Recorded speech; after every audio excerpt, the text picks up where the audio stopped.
कि आपका जो चैप्टर संविधान में शुरू किया गया है, इससे आपका प्री में भी एक क्वेश्चन निश्चित आ रहा है और आपका जीएस में भी आता है, मेंस में भी आता है।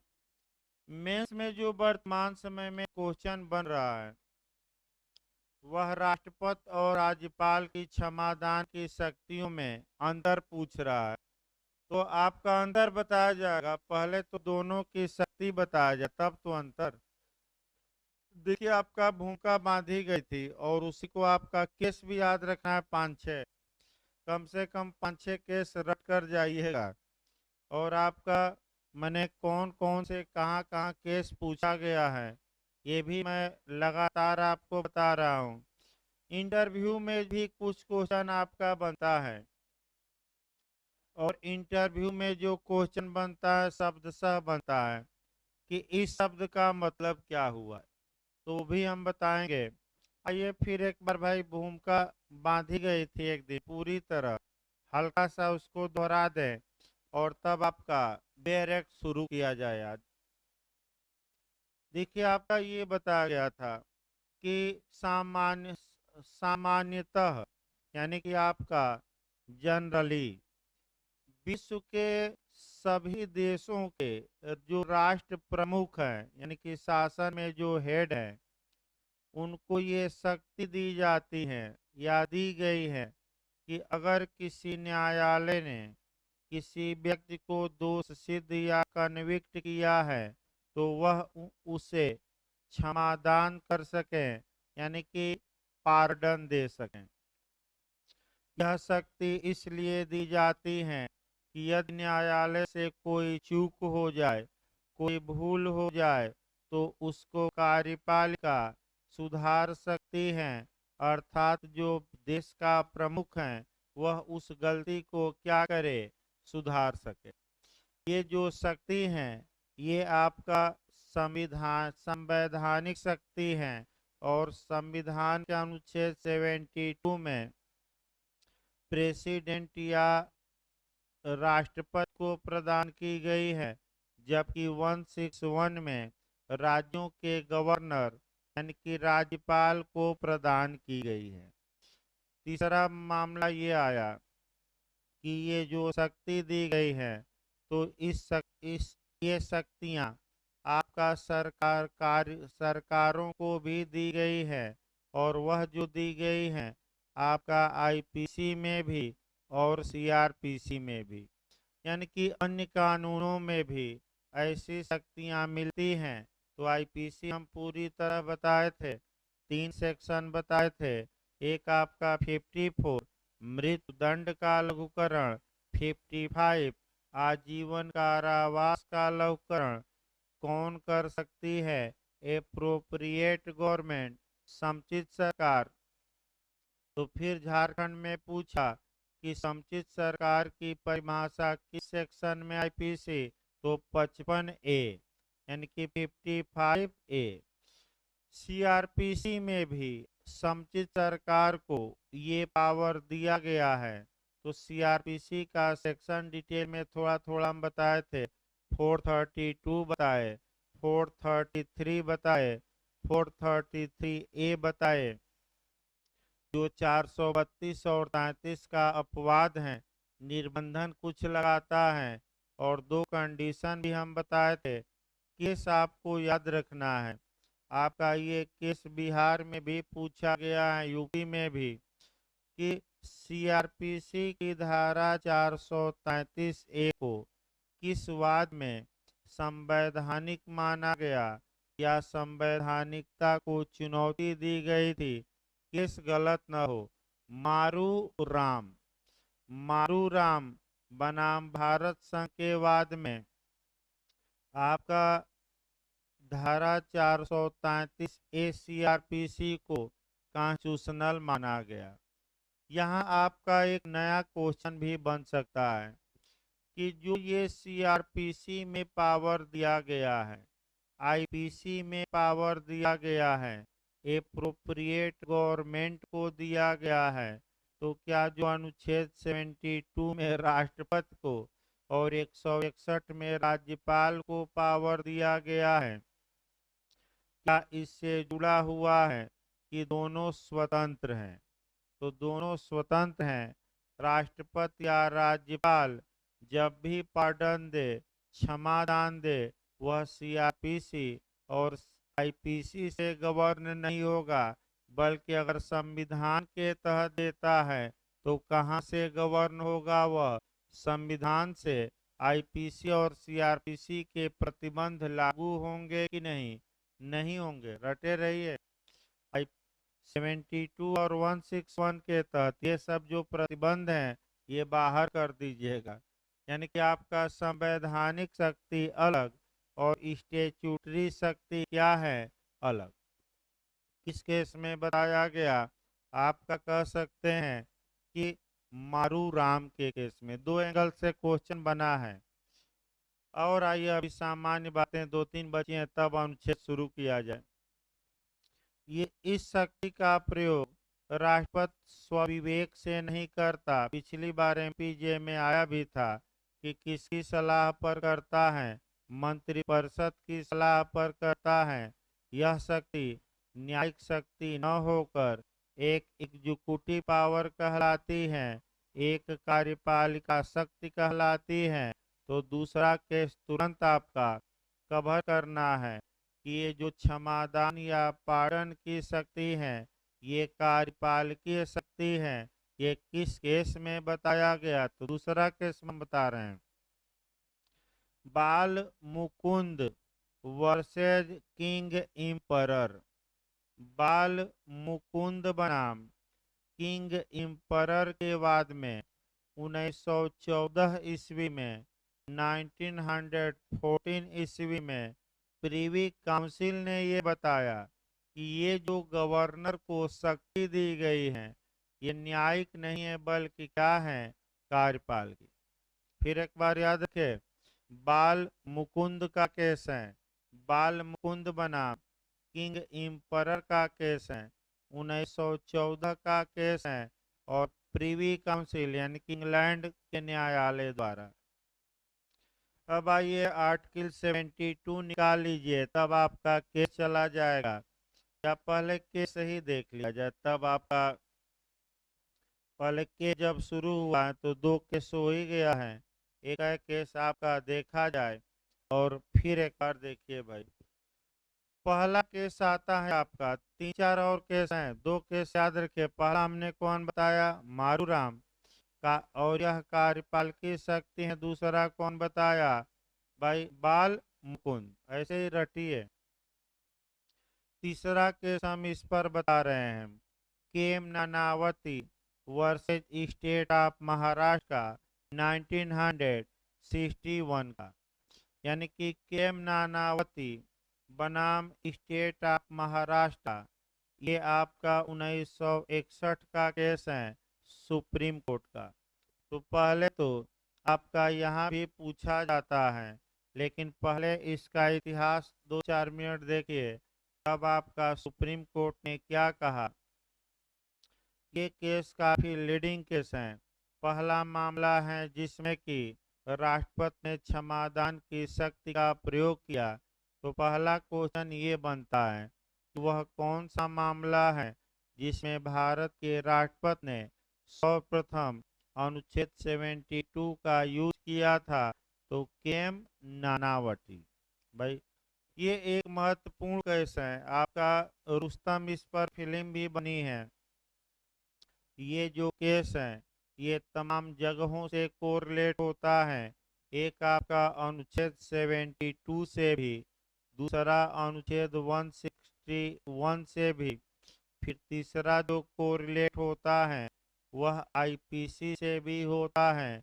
और आईपीसी की धारा 300 का अपवाद नंबर फर्स्ट का तर्क लिया गया, प्रोवोकेशन यानी कि उत्तेजना में आकर या प्रकोपन। आगे बताया जाएगा। इसके बाद आपका चूंकि एडल्ट्री का मामला था तो आईपीसी की धारा 497 भी कवर करेगी। अब तो खैर नहीं रहा अपराध। 497 आईपीसी। देखिए इसमें हुआ क्या था, एक नेवी का अफसर था, उसकी पत्नी का दूसरे से रिलेशन था, वह 2-3 माह बाद आया तो यह बात जाना, तो अपनी पत्नी और बच्चों को फिल्म दिखाने ले गया। सिनेमा हॉल में बैठा दिया और कहा कि मैं कुछ समय बाद आ रहा हूँ, जिसे मूंगफली मूंगफली लेने लोग चले जाते हैं।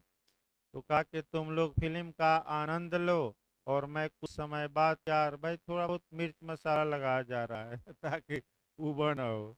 मैं मूंगफली लेकर आ रहा हूँ, फिर गया ऑफिस अपने, सर्विस रिवाल्वर निकलवाया मैंने ऑफिस से और पहुंच गया जार के पास।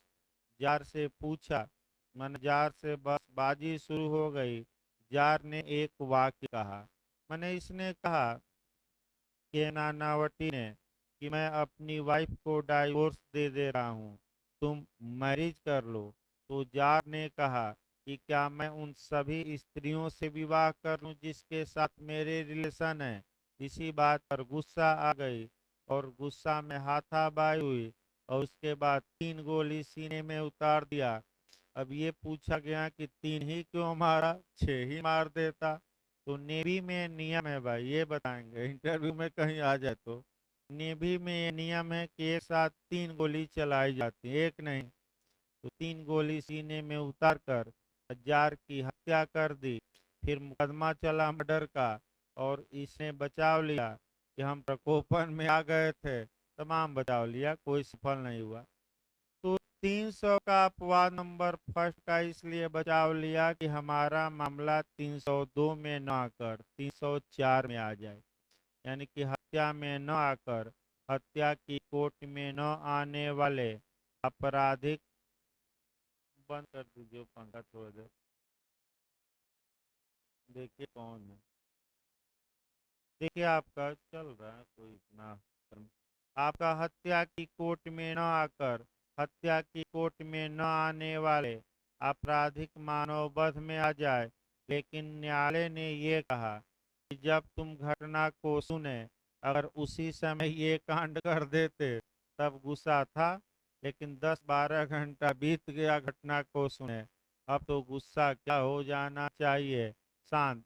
यानी कि तुम गुस्से में नहीं किए हो, यानी कि प्रकोपन में नहीं किए हो, यानी कि उत्तेजना में नहीं किए हो, प्रोवोकेशन में कार्य नहीं किए हो, अतः कोई बचाव नहीं और तुम्हें 302 के तहत क्या दिया जा रहा है, सजा। सुप्रीम कोर्ट तक मामला गया अपील में, सुप्रीम कोर्ट ने भी कोई रिलीफ नहीं दी। पूरा देश में हंगामा था क्या होगा, तो अंत में राष्ट्रपति ने इस मामले में दखल दिया और अनुच्छेद 72 का क्या किया प्रयोग। तो पहला मामला है जिसमें क्या दिया गया, आपका सजा। अब दूसरा देखिए, दूसरा केस आता है केहर सिंह बनाम दिल्ली प्रशासन, यानी कि केहर सिंह बनाम दिल्ली प्रशासन का मामला आता है। इस केस का उपनाम भी है। इस केस को 2-3 जगह से जोड़िएगा, इसको केस को भाई 2-3 जगह से जोड़कर पढ़िएगा। केहर सिंह बनाम दिल्ली प्रशासन जब भी पढ़िए तो पहला आप अनुच्छेद 72 से पढ़िए। दूसरा आईपीसी में क्वेश्चन इस बार बनने के चांस हैं। तो कैसा एक क्वेश्चन बन रहा है कि किस केस में अंतर बताया गया। तो षड्यंत्र द्वारा दुष्प्रेरण, आपका आईपीसी की धारा 107 का सेकंड क्लास और 120 ए में जो षड्यंत्र हैं, इन दोनों में डिफरेंस बताया गया। और किस केस में, केहर सिंह। केहर सिंह का केस आपका रेलेवेंट है सेक्शन 8 से भी एविडेंस के हेतु, यानी कि मोटिव। फिर मैं बता दूं किससे रेलेवेंट है। फिर एक बार देखिए भाई नए लोग, आप एविडेंस की धारा 8 पढ़ेंगे, फिर आपका आईपीसी की धारा 107 का सेकंड क्लास और आपका 120 ए कैपिटल है, फिर संविधान का अनुच्छेद 72 पढ़ेंगे, तब जाकर इस केस को पढ़िएगा। अब उतना इंदिरा गांधी मर्डर केस के नाम से इसका ये ना केस प्रसिद्ध है कि हर सिंह पर इल्जाम लगा कि वह इंदिरा गांधी की हत्या का क्या किया था, साजिश रचा था, ट्रांसपेरेंसी किया था, षड्यंत्र किया था, यानी कि साजिश रचा था। अब साजिश के लिए आपका एविडेंस की धारा 10 भी काम करेगी, जो साजिश के बारे में एक स्पेशल साक्ष्य का क्या बताती है, नियम। तो अलग बात है, उतना हम डिटेल में नहीं जा सकते क्योंकि संविधान चल रहा है, लेकिन एक बार हम बता दे रहे हैं कि कहाँ क्या है। इस केस में आपका देखिए क्या हुआ भाई।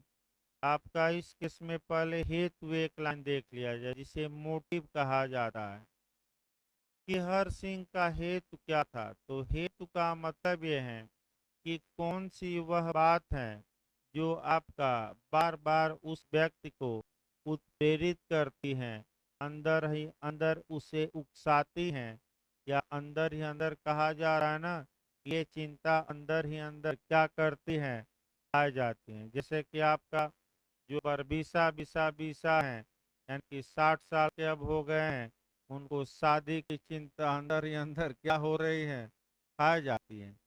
तो आपका इसी प्रकार आपका अभी आपका पेपर में भी पिछली बार निकला था कि आपका लड़का लड़की का भी निकला था, लड़की सेलेक्ट हो गई, शादी से इनकार कर दी, तो लड़के को यह बात बार बार चुभ रही थी और वह रातों दिन मेहनत किया और अगली बार क्या हुआ, सेलेक्ट हो गया।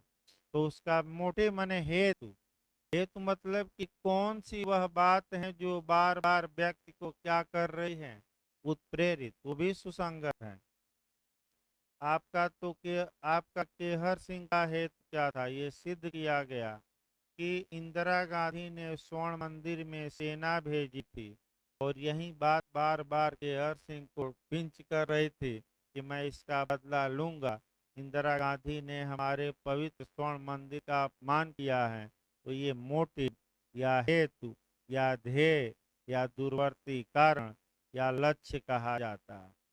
तो इसमें केहर सिंह को सजा हो गई, चला गया अनुच्छेद 72 के तहत क्षमादान मांगने, सभी लोग जाते हैं, ये भी चला गया। तो सुप्रीम कोर्ट ने आपका दो तीन बातें बताई, वहीं मेन दिमाग में बैठाना है। सुप्रीम कोर्ट ने ये कहा कि जो ये क्षमादान की शक्ति है, एक एग्जीक्यूटिव पावर है, एक कार्यपालकीय शक्ति है। तो फिर एक बार बैक होइए, प्रीवी काउंसिल ने किस केस में कहा था कि यह एक कार्यपालकीय शक्ति है, बाल मुकुंद। तो हमारा सुप्रीम कोर्ट भी उसको स्वीकार कर लिया, किस केस में, केहर। दूसरा ये कहा गया आपका इस केस में, दूसरी बात कही गई कि राष्ट्रपति के समक्ष मौखिक सुनवाई का अधिकार नहीं है।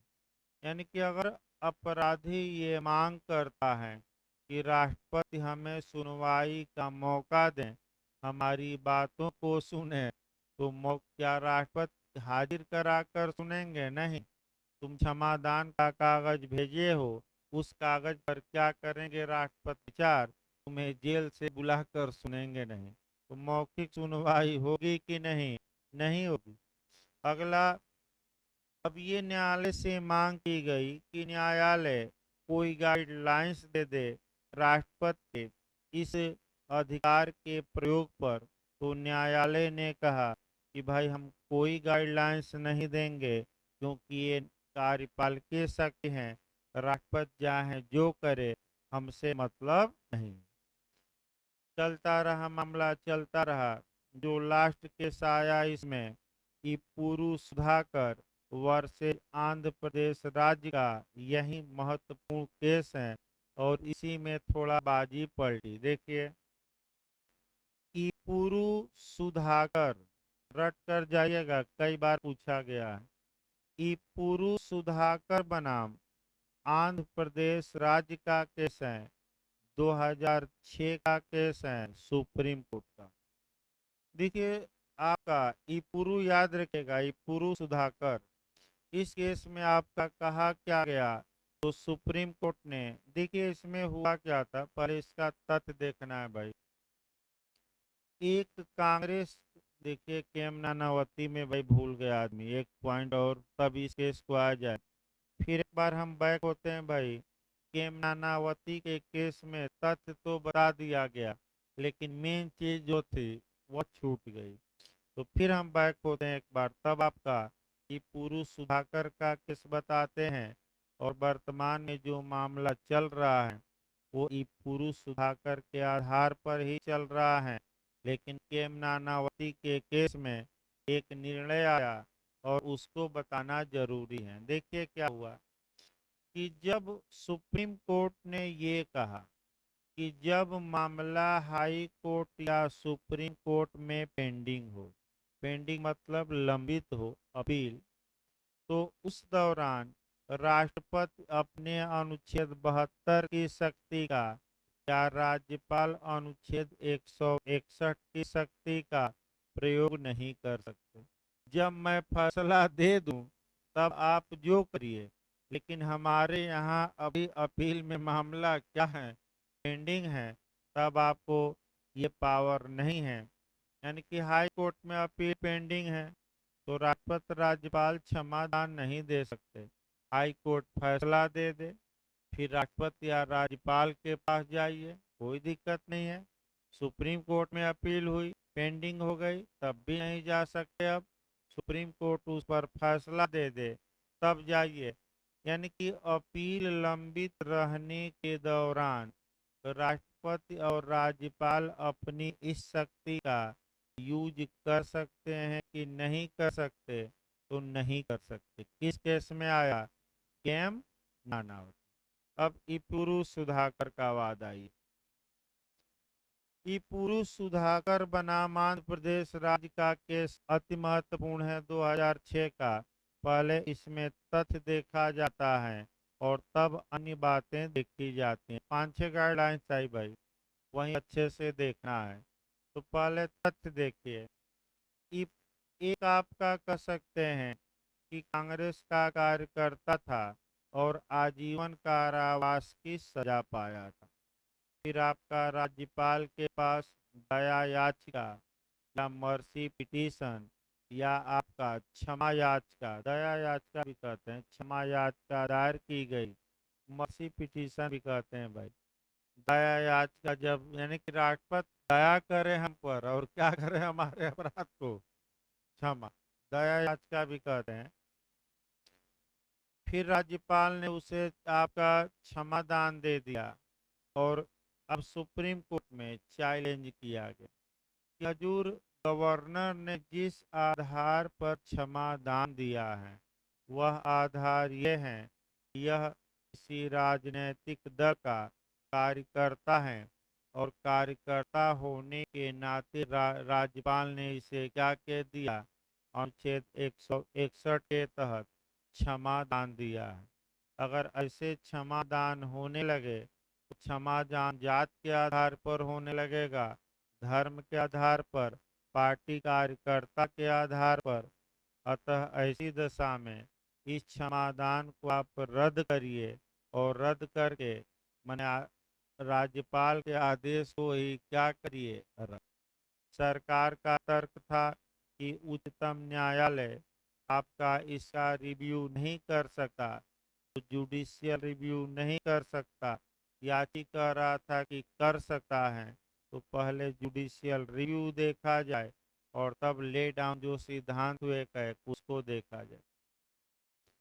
देखिए, जुडिशियल रिव्यू का मतलब ये हुआ कि अगर किसी प्राधिकारी ने कोई आदेश दिया हो, कोई निर्देश दिया हो, कोई कानून बनाया हो, तो न्यायालय उस आदेश की, उस कानून की वैलिडिटी की जांच करता है। यानी कि वह कानून वैध है कि अवैध है, इसकी न्यायालय क्या करता है, जांच। और इसी को हम क्या कहते हैं, जुडिशियल रिव्यू, न्यायिक समीक्षा या न्यायिक पुनर्विलोकन। ये उत्पन्न होता है आर्टिकल 13 से। प्रयोग करता है दो न्यायालय, अभी बिहार एपीओ में भी आया था, आपका अनुच्छेद 32 के तहत उच्चतम न्यायालय और 226 के तहत हाई कोर्ट। तो न्यायिक पुनर्विलोकन करने की शक्ति भारत में किन किन न्यायालयों को प्राप्त है? दो। कौन कौन न्यायालय हैं? हाई कोर्ट और बिहार एपीओ में। यही एक क्वेश्चन पकड़िए, अचानक आप एक दिन में नहीं पढ़ लेंगे पूरा, ये धीरे धीरे ला है, समय लगता है 5 महीने 6 माह साल भर। तब आप एक एक छोटी छोटी बातें डेली जानिए, तब जाकर भंडार होगा। यानी कि जिस प्रकार बाल्टी में एक एक बूंद भर कर बाल्टी क्या की जाती है, भर दिया जाता है। तो जूरिस्प्रूडेंस में भी बताया गया कौन, हाफेल्ड। समुच्चय वाली परिभाषा किसने दी है स्वामित्व की, हाफेल्ड। तो उसी प्रकार यहाँ भी है, एक एक नियमों को क्या करिए दिमाग में भरिए। तो फिर एक बार देखिए, अब क्या आदेश पारित किया गया, वहीं आपका कह सकते हैं कि एक एक करके देखना। उच्चतम न्यायालय ने पहली बात तो ये बताई कि उच्चतम न्यायालय और उच्च न्यायालय राष्ट्रपति और राज्यपाल की क्षमादान की शक्ति का जुडिशियल रिव्यू कर सकते हैं, यानी कि न्यायिक पुनर्विलोकन कर सकते हैं। इसका मतलब ये हुआ कि राष्ट्रपति और राज्यपाल का आदेश सही था कि गलत था, इस बात की क्या कर सकते हैं, जांच। अगर आदेश गलत निकला तो आदेश को सुप्रीम कोर्ट, हाई कोर्ट क्या करेगा, रद्द। पहला नियम याद रखें। तो जुडिशियल रिव्यू हो सकता है कि नहीं राष्ट्रपति राज्यपाल के ऐसे आदेश का, हो सकता है। दूसरा नियम देखिए, अब किन आधारों पर न्यायालय जुडिशियल रिव्यू कर सकता है, अब उन आधारों को देखना है। पहला आधार देखिए कि राष्ट्रपति ने आदेश पारित करने में अपनी बुद्धि नहीं लगाई, अपना माइंड नहीं लगाया। यानी कि इसका मतलब विदाउट अप्लीकेशन ऑफ माइंड आदेश दे दिया। यानी कि राष्ट्रपति ने अपनी बुद्धि नहीं लगाई और आदेश क्या किया, बिना विचार किए हुए दे दिया। तो भाई आपने विचार क्यों नहीं किया, इसीलिए पूरा विचार किया जाता है। दूसरा ये, राष्ट्रपति का जो ये आदेश है वह असद्भाव पूर्वक है। असद्भाव पूर्वक यानी कि सद्भावना में नहीं है, बल्कि कैसे हैं, आपका दुर्भावना में। देखिए इंग्लिश वर्जन भी भाई याद रखे, अगर सद्भावना में रहेगा तो गुड फेथ, उसको हम क्या कहते हैं। और अगर दुर्भावना में है तो मेला फाइड कहते हैं। मेला फाइड का मतलब क्या हुआ, दुर्भावना में। तीसरा ये, जो आदेश है वह बाहरी एवं असंगत बातों पर आधारित हैं। यानी कि जो राष्ट्रपति ने आर्डर दिया है वह रेलेवेंट थिंग्स या सुसंगत बातों पर आधारित नहीं है, बल्कि फालतू बातों पर आधारित हैं। तो दो चार फालतू बात आप बताइए कौन है। तो पहला हो गया जाति पर आधारित, यह इस जात का है इसलिए क्या दिया जा रहा है, क्षमादान। पार्टी पर आधारित, इस राजनीतिक पार्टी का है इस आधार पर।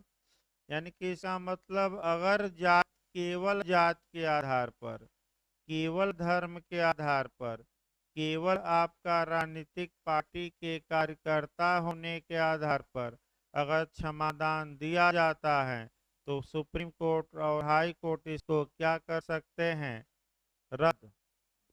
अगला ये, राष्ट्रपति ने सुसंगत सामग्री पर विचार ही नहीं किया। यानी कि जो उनके सामने प्रस्तुत किया गया था फैक्ट, उस पर विचार किया कि राष्ट्रपति ने नहीं किया, नहीं किया। और अंत में राष्ट्रपति का आदेश मनमाना है, यानी कि रीजन डिसीजन। यानी कि राष्ट्रपति ने इनकार तो किया या क्षमादान किया, लेकिन इसका क्या नहीं बताया, कारण।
देखिए आपका जो अगला है कि राष्ट्रपति ने जो आदेश तो दिया है, लेकिन ये आदेश आपका मनमाना है राष्ट्रपति का। यानी कि मनमाना मतलब ये हुआ कि मनमाने ढंग से दे दिया, कोई कारण नहीं बताया कि मैं ये आदेश क्यों दे रहा हूँ। तो वर्तमान समय में होता क्या, ये पहले आप समझ लीजिए, तब डायरेक्ट अभी शुरू किया जाएगा। राष्ट्रपति के पास क्षमादान के लिए आपका या दया याचिका या मर्सी पेटिशन या क्षमादान के लिए भेजा जाता है एप्लीकेशन। राष्ट्रपति आपका, ये सही बात है कि मंत्रिपरिषद की सलाह पर कार्य करता है, तो आपका मंत्री पहुंच जाते हैं जो गृह मंत्री हैं, और गृह मंत्री राष्ट्रपति के साथ विचार करते हैं। फिर अगर राष्ट्रपति भाई ये दे दिया कि क्षमादान कैंसिल करा जाता है, यानी कि हम क्षमादान नहीं देंगे, तो राष्ट्रपति के इस आदेश को रिव्यू कराया जाता है। यानी कि सुप्रीम कोर्ट तुरंत लोग पहुंचते हैं। सुप्रीम, जैसे कि आप कई बार देखे होंगे कि इधर आपका फांसी देने की तैयारी जेल में शुरू हो गई, और उधर राष्ट्रपति मान लीजिए कि फांसी देने की तैयारी शुरू है। कोर्ट ऑफ सेशन ने डेथ वारंट निकाला है कि 5 जनवरी को इनको सुबह 6 बजे या 5 बजे, वहीं सुबह ही दे जाते हैं, 6 बजे फांसी पर लटकाया जाए। तब तक लटकाया जाए गर्दन में रस्सी डालकर, जब तक कि इनकी क्या न हो जाए मृत। इधर मामला आपका कह सकते हैं कि राष्ट्रपति के पास क्या है, दया याचिका पड़ी है। अब एक आगे, अभी राष्ट्रपति कोई फैसला नहीं दिया, तो 5 तारीख को जो आदेश जारी किया गया था वह रद्द हो गया। राष्ट्रपति, अब मान लीजिए कि 4 तारीख को राष्ट्रपति इनकार कर देता है और 5 तारीख को सुबह ही फांसी देनी है, तो दिन में अगर सुप्रीम कोर्ट न जा पाए, तो सुप्रीम कोर्ट आजकल कब जा रहे हैं लोग, रात में। एक आपका 12-1 बजे जाया जा रहा है, 3-4 बजे तक सुप्रीम कोर्ट सुनवाई कर रहा है। अगर सुप्रीम कोर्ट 4:30 बजे आपका मैंने एप्लीकेशन या पिटीशन खारिज करता है, तो 5 बजे क्या किया जाएगा, इनको फांसी पर। अगर सुप्रीम कोर्ट स्टे दे देता है तब तो फांसी रुक जाएगी। तो इधर जेल में सभी तैयारियां होती रहती हैं, और उधर सुप्रीम कोर्ट के आदेश का क्या किया जाता है, इंतजार। वर्तमान समय में जो भी मामले आ रहे हैं मृत्यु दंड के, लगभग आप देखिए तो रात में सुप्रीम कोर्ट सुनवाई कर रहा है, वहीं 2 बजे 3 बजे, और आपका फैसला दे रहा है।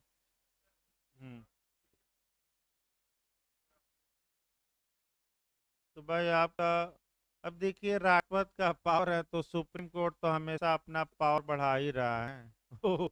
भाई सुप्रीम कोर्ट तो हमेशा अपना पावर बढ़ा रहा है। अब- हाँ, अरे कौन अब कहने जाए, वही है ना कि कहिए तो अवमानना में चले जाएंगे। समस्या ये है कि कौन भाई बिल्ली के गले में कौन घंटी बांधे। मेन दिक्कत वो है।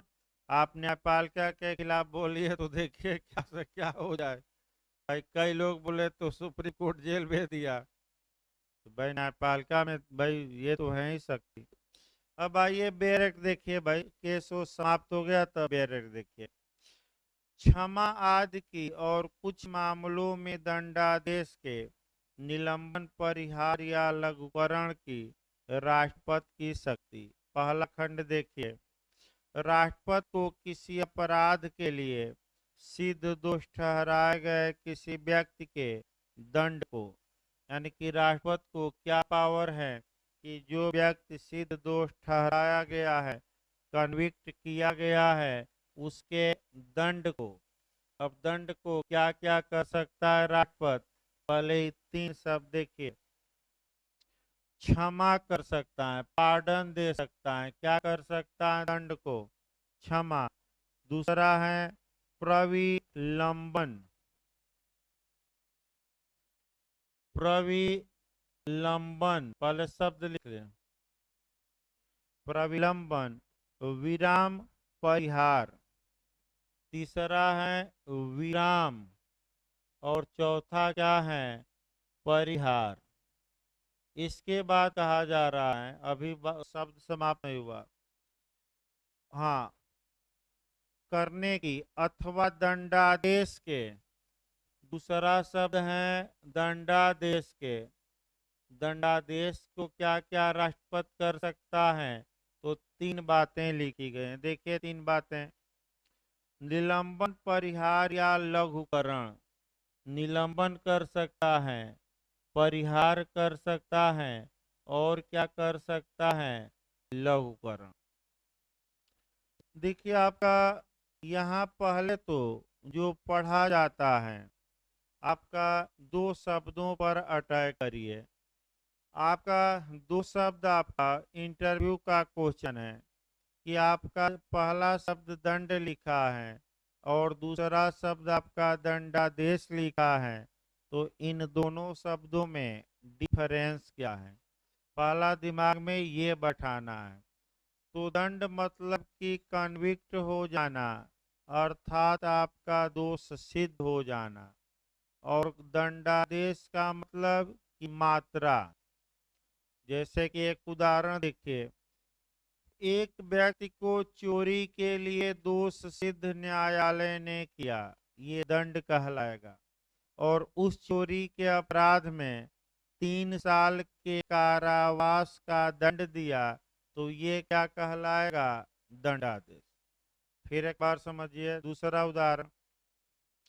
एक व्यक्ति को न्यायालय ने आपका 302 के तहत कन्विक्ट किया, दोष सिद्ध किया, यानी कि ये न्यायालय ने माना कि तुमने मर्डर किया, ये दंड है। और दंडादेश का मतलब भाई दो ही दंड है इसमें, या तो मृत्यु दंड या आजीवन कारावास। और न्यायालय ने मृत्यु दंड दिया, तो जो ये मृत्यु दंड दिया गया है, ये दंडादेश हो गया, यानी कि दंड की मात्रा हो गई। और जो हत्या के अपराध के लिए दोष सिद्ध किया गया है, ये क्या कहलाएगा, दंड।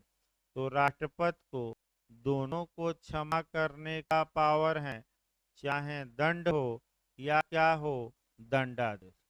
भाई न समझ में आए फिर बता जाए, इंटरव्यू का क्वेश्चन है कि दंड और दंडादेश में क्या अंतर है। तो दंड का मतलब कि कन्विक्ट, दोष सिद्धि, और दंडादेश का मतलब कि उसकी क्या मात्रा। सबसे अच्छा उदाहरण चोरी का, थेफ्ट का बता सकते हैं। ये एक व्यक्ति है, उसे चोरी के लिए कन्विक्ट या दोष सिद्ध किया गया, ये दंड है। और न्यायालय ने 3 वर्ष तक के कारावास का दंडा दे दिया, ये दंडादेश है, क्योंकि उस दंड की क्या है, मात्रा। भाई न समझ में आया तो फिर बताया जाए। अब आपको आपका प्रेसिडेंट क्या क्या कर सकता है, तो किसी भी दंड को, यानी कि मृत्यु दंड को भी, किसी भी दंड मतलब क्या, मृत्यु दंड को भी क्या कर सकता है, क्षमा। पहले क्षमा का मतलब क्या हुआ, ये जानना है। देखिए जो पार्डन है या क्षमा है, इसका मतलब जाना जाता है। क्षमा का मतलब आपका होता है कि पूरी तरह माफ कर देना। पूरी तरह माफ कर देना मतलब पूरी तरह उसे छोड़ देना। अर्थात अगर किसी व्यक्ति को मृत्यु दंड दिया गया है और राष्ट्रपति अगर पार्डन देता है, क्षमादान देता है, इसका मतलब ये हुआ कि उसे पूरी तरह उस दंड से क्या कर दिया गया, मुक्त कर दिया गया। यानी कि अब कोई सजा वह भुगतेगा नहीं। क्षमादान का मतलब ये हुआ पूरी तरह क्या कर देना, मुक्त।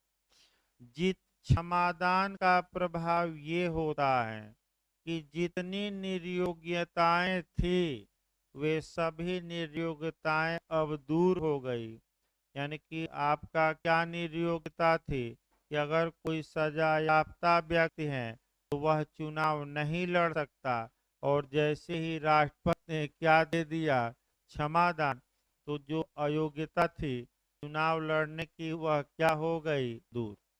अपराधी ऐसी स्थिति में आ जाता है मानो उसने अपराध किया ही न हो। फिर एक बार समझिए, अपराधी क्षमादान देने पर ऐसी कंडीशन में आ जाता है मानो उसने अपराध वह किया ना। सभी निर्योग्यताएं क्या हो जाएंगी, दूर। ये पार्डन या क्षमादान, क्षमादान मैंने पूरी तरह क्या करना, माफ। अब अगला शब्द देखिए, अगला शब्द प्रविलंबन है। प्रविलंबन क्या होता है?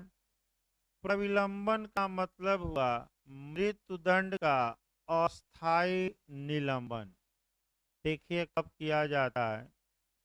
मान लीजिए कि अपील सुप्रीम कोर्ट तक पहुंची, सुप्रीम कोर्ट ने मृत्युदंड को बरकरार रखा, तो ऐसी दशा में आपने राष्ट्रपति के पास मर्सी पिटीशन, दया याचिका या अपने दंडादेश को समाप्त करने की याचिका प्रस्तुत किया।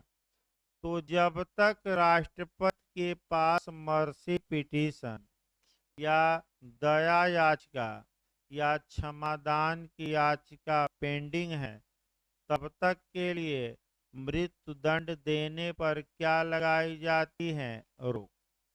फिर एक बार देखिए, अगर कोई पूछे कि प्रविलंबन का मतलब क्या हुआ, तो ये बताइएगा कि प्रविलंबन मतलब मृत्युदंड का टेम्पररी सस्पेंड किया जाना।